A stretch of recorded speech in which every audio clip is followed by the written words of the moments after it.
दोस्तों, आज हम ले चलेंगे उत्तर प्रदेश की तेज तर्रार समाजवादी पार्टी में एक छात्र मुसलमानों की चेहरा कहे जाने वाले आजम खान, एकमात्र समाजवादी पार्टी में चर्चित चेहरा, मुसलमानों के प्रिय नेता, अपने आप में एक दिग्गज फरमान जारी करने वाले, मुसलमानों की शहर दीवारी से लेकर कब्रिस्तान तक बनाने वाले समाजवादी पार्टी के ब्रिगेड नेता, हम कह सकते हैं कि 10 बार विधायक और 1 बार सांसद रहने वाले आजम खान की तरफ हम चलते हैं। बयान, विवाद, मुकदमे, जेल, जमानत, सजा के मकड़े जाल में घिरे दिग्गज नेता समाजवादी पार्टी आजम खान के विषय में आज हम विस्तार से बताएंगे। उनके जीवन में लिखी गई हर किताब को जनता की अदालत आज आपके सामने पेश कर रही है। सियासत, अदावत, कानूनी शिकंजा के भांवर में फंसे आजम खान बकरी से लेकर भैंस तक और भैंस से लेकर किताब की चोरी तक 105 केस अब आईटी रेड। जरा आइए हम चलते हैं, दिखाते हैं, बताते हैं, सुनाते हैं आजम खान की एक जीवन की लंबी संघर्ष कहानी। और कभी राजा तो कभी रंग, कभी उनके नाम पर लोग कांपते थे। एक जमाना हुआ करता था, आजम खान की तूती बोलती थी। आजम खान कार झिटिक कर रामपुर से लेकर उत्तर प्रदेश की पूरी सियासत में एकमात्र नेता जो मुसलमानों की प्रिय नेता। कहावत है, जब बुरे वक्त आते हैं तो साथ अपनों ही नहीं बल्कि वक्त छोड़ देता है। इसी बीच बयान, विवाद, मुकदमे, जेल, जमानत, सजा के मकड़े जाल में घिरे हुए समाजवादी पार्टी के फ्री नेता, पूर्व मंत्री आजम खान की चुनौतियों का सिलसिला आज भी थमता नजर नहीं आता। 10 बार विधायक और 1 बार सांसद रहे आजम खान, ताज भरी शैली, साथ ही विवादित बयानों की वजह से फायर ब्रिगेड नेता के तौर पर चर्चित। समाजवादी पार्टी की सत्ता के दौरान सबसे रसूखदार रहे आजम खान के बुरे वक्त की पटकथा तब लिखनी शुरू हुई जब साल 2017 के सत्ता परिवर्तन के बाद यूपी में योगीराज कैंप बुधवार को आलजौरी टेस्ट के ठिकानों पर आयकर महकमे की तबातोड़ छापे के फिर से आजम खान सुर्ख में आ गए। जरा आइए हम बताते चलें। अब हम आपको बताएंगे, जरा सुनिए, जरा गौर करें। आजम खान के ठिकानों पर इनकम टैक्स ने बुधवार को रेड मारी। यह कार्रवाई मौलाना अली जौहरी टेस्ट से जुड़ी बताई जा रही है। रामपुर में आजम की कोठी में अलवर आयकर विभाग ने मेरठ, गाजियाबाद, सहारनपुर, सीतापुर, लखनऊ में भी रेड मारे जाने की सूचना प्राप्त हो रही है। सूत्रों के मुताबिक आजम खान के जौहरी टेस्ट के सभी 11 टेस्ट के यहां छापामारी की गई। रामपुर में ही आजम खान के करीबी पूर्व मंत्री विधायक नसीर खान के घर में आयकर की टीम ने छापा मारा। इसके अलावा सीतापुर के नीमचार रेजिडेंसी स्कूल में टीम सर्च अभियान चला रही है। यहां के एमएफ जैदी का है।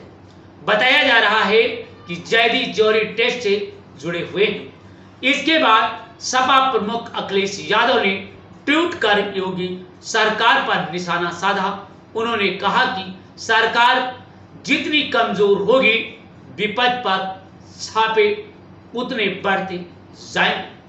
आजम खां पर अब हम बात करेंगे। अब आजम खां पर दर्ज मुकदमों की फहरिस्ती हम बताएंगे कि आजम खां पर अब तक कितने मुकदमे दर्ज किए गए। बताया जा रहा है शतक पार हो चुके हैं। आजम खां पर मुकदमों का जो सिलसिला दौर शुरू हुआ वो अब शतक पार हो गया है। अब तक आजम खां के खिलाफ 105 मुकदमे दर्ज हैं। इनमें साल 2020 तक 102 मुकदमे शामिल हैं, जबकि 2 मुकदमों में से रिहाई के बाद दर्ज हुए हैं। गंज कोतवाली के डामपुर में असरा कॉलोनी में बुलडोजर चलाने, लूट करने का आरोप लगाते हुए साल 2019 में 11 मुकदमे दर्ज हुए थे। आजम खां के कई नजदीकियों का नाम जब्त किया गया था। बाद में विवेचना के दौरान आजम का नाम भी इस मुकदमे में जोड़ा गया। साल 2020 तक आजम के खिलाफ दर्ज मुकदमों की संख्या 102 तक पहुंच गई। इससे पहले रामपुर में कई दिग्गजों के खिलाफ 51 मुकदमों की भारी भरकम फहरिस्ती तैयार हो चुकी थी। आइए हम बताते हैं। आजम खां पर करीब 30 मुकदमे जबरन जमीन पर कब्जा करने के लिए हैं। उसी पर अश्विन आसियन प्रेरित मुकदमा प्रकरण में 12 मुकदमे, आपत्तिजनक भाषण के 20 मुकदमे, मारपीट की धमकी देने का 29 मुकदमे दर्ज किए गए हैं। आजम के खिलाफ जौहरी यूनिवर्सिटी में जबरन जमीन पर कब्जा करने के आरोप में 30 मुकदमे दर्ज किए गए। वहीं पर घोषियान प्रकरण में 12 मुकदमा, लोकसभा चुनाव के दौरान आपत्तिजनक भाषण देने के मामले में 20 मुकदमे दर्ज किए गए। मारपीट धमकी देने संबंधी 29 मुकदमे अब तक दर्ज किए गए। एक बार फिर शिकायत किए जाने के बाद 16 साल बाद दर्ज किया गया, जबकि 22 मुकदमे वारदात होने के 13 साल बाद दर्ज किए गए। साल 2019 में जुलाई 2020 में जुलाई के बीच रामपुर के अजीम नगर पुलिस स्टेशन में दर्ज हुए 22 एफआईआर लिखे जाने का वक्त हैराने वाला रहा। करीब रात 12:30 बजे तक से रात 2 बजे तक 19 मिनट तो कभी सुबह 6 बजे तक समय एफआईआर लिखी गई। मतलब रात 2 बजे से लेकर 2:19 से लेकर सुबह 6 बजे तक एफआईआर लिखने का सिलसिला जारी है। आइए हम बात करेंगे बकरी भैंस किताब लूट को लेकर शेर की मूर्ति चुराने का भी इन पर आरोप है। सिया वक्फ बोर्ड की यतीम खाने में रहने वाले नसीमा खातून ने बकरी भैंसी बछड़े उठाने का आरोप लगाते हुए 2 बालियां सोने अंगूठी पायल लूटने का आरोप मढ़ा। वैसे बात किया जाए बकौल पुलिस जौहरी यूनिवर्सिटी में मुमताज सेंटर लाइब्रेरी में रेड के दौरान चोरी की 2500 दुर्लभ किताबें बरामद की। गंज थाने में दर्ज एफआईआर में आजम खां पर किताबें और शेरों की मूर्ति को चुराने का भी गंभीर आरोप लगा। 6 मई 2022 को सुप्रीम कोर्ट ने की थी कड़ी टिप्पणी। 6 मई 2022 को सुप्रीम कोर्ट के जस्टिस नागेश्वर राय और वी.आर. गवाई के बीच बेंच ने आजम खां की जमानत पर इलाहाबाद कोर्ट की बेंच महीने के आदेश लंबित होने पर सख्त टिप्पणी करते हुए उन्हें न्याय प्रक्रिया का मजाक बनाया। बाद में सुप्रीम कोर्ट ने कहा आजम खां पिछले 2 साल से जेल में बंद है। 1 या 2 मामले तक ठीक है, लेकिन एक ही आदमी पर 79 मुकदमे दर्ज हो सकते हैं। यह एक ट्रेंड बन चुका है। जब एक केस में जमानत मिली है तो दूसरा मुकदमा दर्ज हो जाता है। जब पत्नी बेटे सहित जेल जाना पड़ा तो सपा दिग्गज देखे किस तरीके से टूट।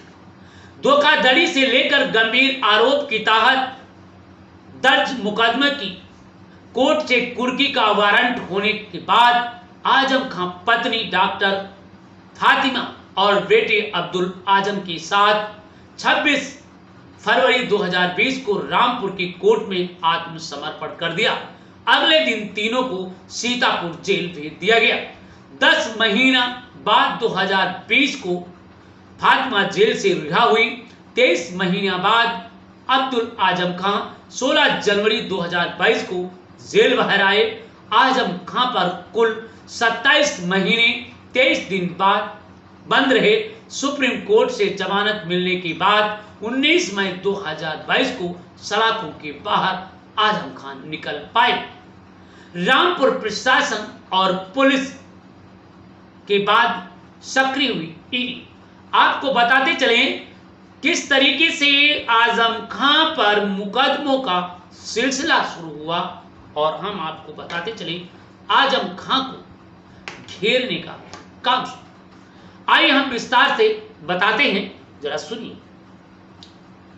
1 अगस्त 2019 को प्रवर्तन निदेशालय ईडी ने जौहरी यूनिवर्सिटी के नाम पर रामपुर में 1.5 हेक्टेयर भूमि पर अवैध तरीके से कब्जा करने के रामपुर पुलिस द्वारा मुकदमा का संज्ञान लिया। प्रशासन की रिपोर्ट का खुलासा हुआ था। सपा नेता ने अपने पद का दुरुपयोग करते हुए जिला प्रशासन के अफसरों पर सर्किल रेट कम करने का दबाव डाला।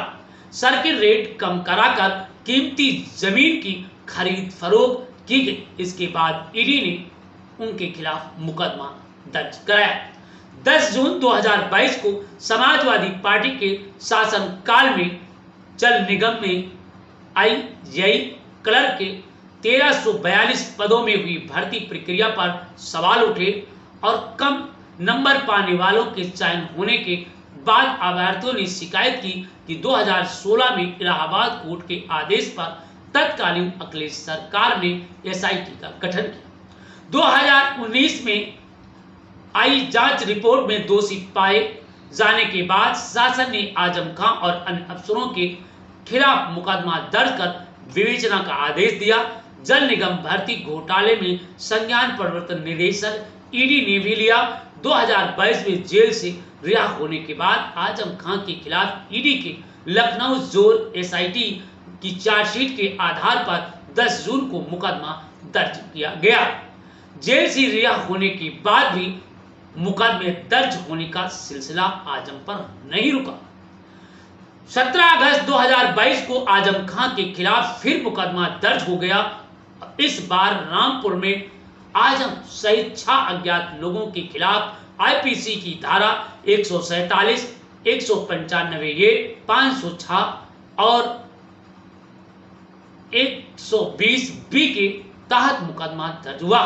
आरोप लगाया गया नन्हे के मकान में को सपा शासनकाल को तोड़ा गया और उसके बाद मौलाना अली जौहरी टेस्ट रामपुर स्कूल का निर्माण कराया। 1 दिसंबर 2022 को रामपुर उपचुनाव के प्रचार के दौरान भड़काऊ भाषण देने, आजम जनमानस को उकसाने, भड़काने और शांति भंग के आरोप में आजम खां के खिलाफ मुकदमा दर्ज किया गया। आईपीसी की धारा 153 ए, 505 1 वी और जन अधिनियम व प्रतिनिधित्व 151 और 1988 की धारा 125 के तहत मुकदमा दर्ज किया गया। 2 दिसंबर 2022 को रामपुर उपचुनाव के दौरान सतुर खान में सपा प्रत्याशी आसिम रजा के पक्ष में जनसभा को संबोधित के दौरान महिलाओं को लेकर की गई आपत्तिजनक टिप्पणी पर आजम के खिलाफ मुकदमा दर्ज हो गया। शहनाज नामक शिकायतकर्ता की तहरीर पर आधार पर 294 बी, 354 ए, 504 और 153 ए समेत कई धाराओं में मुकदमा दर्ज किया गया। इसी सिलसिले में 27 अक्टूबर 2022 को सपा साल 2019 के इलाके में भड़काऊ भाषण देने के मामले में भाजपा नेता आकाश सक्सेना ने आजम के खिलाफ मुकदमा अपराध संख्या 185/2019 लिखवाया। इसी मामले में रामपुर के एसपी स्पेशल मजिस्ट्रेट ट्रायल ने आजम खां के 3 साल कैद व 25,000 रुपए की सजा सुना दी। इसके बाद विधायकी छिन गई और आजम खां इस परंपरा सीट पर हुए उपचुनाव में आकाश सक्सेना जीतकर विधायक बन गए। हालांकि बाद में सजा के खिलाफ अपील की गई। अपील की सुनवाई होते इस साल मई में MP MLA special court special train ने उन्हें राहत मिली सजा के फैसले को अदालत निरस्त कर दिया।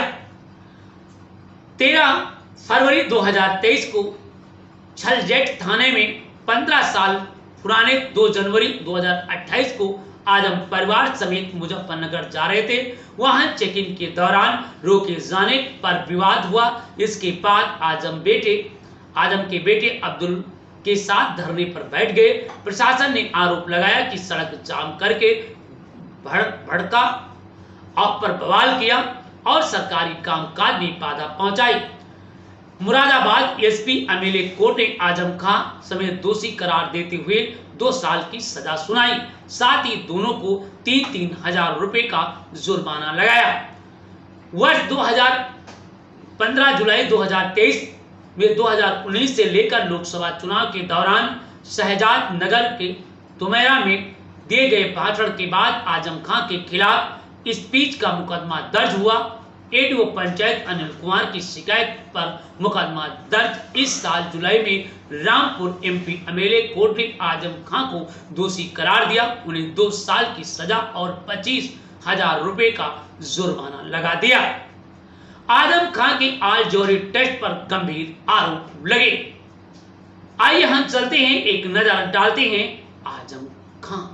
तो दोस्तों हम आपको बताते चले, जरा सुनिए, जरा गौर करिए। हम आपको ये भी बताएंगे आजम खां पर जो भी आपत्तियां लगी हैं और किस तरीके से आजम खां लगातार अपने बुरे वक्त को काट रहे हैं, जरा उस तरफ भी हम आपको नजर डालते हैं। आजम खां आल जौहरी टेस्ट पर भी गंभीर आरोप लगे हैं। आल जौहरी टेस्ट आजम खां को आजीवन अध्यक्ष हैं। इस टेस्ट की गतिविधियों को लेकर कई गंभीर आरोप लग चुके हैं। इसी टेस्ट द्वारा साल 2006 में रामपुर में मोहम्मद अली जौहरी यूनिवर्सिटी बनाई। इस निजी यूनिवर्सिटी में चांसलर आजम खां है, तो इसके अहम पदों पर आजम खां के नजदीकी परिवार वाले काबिज को लेकर कई सवाल उठ चुके हैं। अखिलेश सरकार में इसे यूनिवर्सिटी का दर्जा हासिल हुआ। आजम खां के कैबिनेट मंत्री रहने के दौरान अल्पसंख्यक विभाग के शोध संस्थान में जमीन को 99 साल के लिए आल जौहरी टेस्ट को लीज पर दिया गया। उसे हर साल का रिन्यूअल कराए जाने का प्रावधान था। लीज के समय इस जमीन को मौलाना अली जौहरी प्रशिक्षण संस्थान शोध संस्थान के संचालन की योजना बनाई गई। कहा गया संस्थान अरबी फारसी की पढ़ाई के साथ शोध कार्य करेगा। बाद में इसे शर्त बदलकर उच्च शिक्षा की जगह सभी विषयों को प्राथमिकता व माध्यमिक शिक्षा शब्द जोड़ दिया गया। इसके बाद संशोधन भवन रामपुर पब्लिक स्कूल के नाम से विद्यालय का संचालन शुरू हो गया। इसे उठे सवालों के बाद में प्रशासन जांच की और इस लीज को रद्द कर दिया गया। रामपुर पब्लिक स्कूल की मान्यता फर्जी दस्तावेज के जरिए हासिल किए जाने को लेकर पुलिस 1888 पन्ने की चार्जशीट दाखिल कर चुकी है। ऑल इंडिया जौहरी टेस्ट के शत्रु संपत्ति को भी को खरीदे जाने का आरोप है। देश विदेश में मिले डोनेशन पर भी ईडी आयकर विभाग की सरी केंद्रीय एजेंसी की निगाहें हैं। बुधवार को आयकर विभाग ने छापामारी की और विभिन्न जगह पर पूछताछ किया। आइए हम जानते हैं आजम खां के राजनीतिक जीवन सफर की तरफ बात करें। हम बात करेंगे जनता पार्टी में शामिल हुए आजम खान ने 1976 में आजम खान जनता पार्टी में शामिल हुए। पहली बार 1977 में विधानसभा चुनाव लड़े और हार गए। 1980 में जनता दल सेकुलर से चुनाव लड़े और विधायक बन गए। जनता दल पार्टी से 1991 में चुनाव लड़े और जीत गए। 1989 में जनता दल से चुनाव लड़े और जीत गए। 1985 में लोकदल से विधानसभा चुनाव लड़े और जीत गए। 1996 में सपा से चुनाव लड़े और हार गए। 1993 सपा टिकट से चुनाव लड़े और वो फिर विजयी हासिल हुए। 1992 में सपा में शामिल हुए, संस्थापक बने, सपा के संस्थापक बने 1992 में और 2009 में लोकसभा चुनाव में सपा की जयप्रदा को टिकट दिया। 2013 में मुलायम सिंह सरकार में कैबिनेट मंत्री बने और 1999 से 2002 तक सपा में राज्यसभा सदस्य बना दिया गया। 2010 में 4 दिसंबर को सपा में उन्हें निष्कासित रद्द कर दिया गया। 2009 में 17 मई को सपा में आजम को पार्टी से बाहर कर दिया गया। आजम जया के खिलाफ चुनाव लड़े और हार गए। 2019 में लोकसभा चुनाव जीतकर सांसद बने। 2017 में बीजेपी की एक तरफा सरकार बनी। रामपुर की सीट पर आजम की जीत हुई। अखिलेश सरकार में कैबिनेट मंत्री 2012 में बने और 2022 सपा से लड़े और 55,141 वोटों से रामपुर में जीत हासिल किया। इसके बाद फिर शुरू हो गई आजम खान के बुरे वक्त की कहानी। सपा नेता आजम खान के कई ठिकानों पर इनकम टैक्स छापामारी किए। यह कार्रवाई मौलाना अली जौहरी ट्रस्ट से जुड़ी बताई जा रही। रामपुर में आजम खान की कोठी के अलावा आयकर विभाग गाजियाबाद, सहारनपुर, सीतापुर, लखनऊ में भी रेड मारी। रामपुर में ही आजम खान के करीबी पूर्व सपा विधायक नसीर खान के घर पर भी आयकर ने छापा मारा। इसके अलावा सीतापुर में भी सर्च अभियान चलाया गया। आप देख रहे हैं जनता की अदालत। कब चमकेगा सितारा, कब मिट जाएगा, कौन किसी को पता है, कब खाक में मिल जाएगा। आजम खान का एक जमाना था जब लोग कांपते थे। आजम खान का एक जमाना था जब लोग कांपते थे। आज आजम खान का बुरा वक्त है। वही गली वही घर आज आजम खान को सौंपते। तो दोस्तों, वक्त के साथ हंसते गुलाम होता है। वक्त इंसान को इंसान बना देता है। वक्त इंसान को शैतान बना देता है। वक्त आता है इंसान को तो हीरे की तरह चमकता है और जब वक्त आता है तो हीरे भी इस अंधकार में छिप जाते हैं। इसी के साथ मैं अपनी वाणी विराम करता हूं। दोस्तों, आज की जनता की अदालत में आजम खान के जीवन सफर को मैंने बताया हूं। आप कृपया कमेंट बॉक्स में जरूर बताइएगा। जय हिंद, जय भारत, सभी को जनता